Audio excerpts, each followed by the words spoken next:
Weather Service in Raleigh and is transmitted from an... The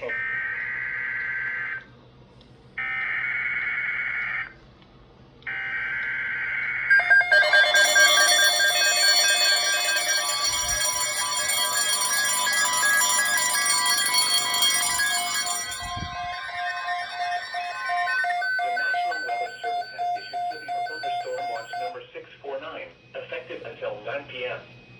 This watch includes the following counties in North Carolina: Durham, Franklin, Hardin, Johnson, Nash, Waite, Wayne, and Wilson. Remember, a severe thunderstorm watch means the conditions are favorable for the development of severe weather, including large hail and damaging winds in and close to the watched area. While severe weather may not be imminent, persons should remain alert for rapidly changing weather conditions and listen for later statements and possible warnings.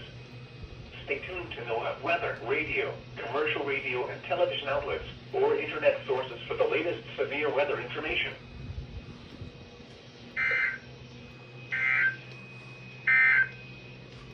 This is NOAA weather, radio, all hazard station. Well, that was a good catch right there.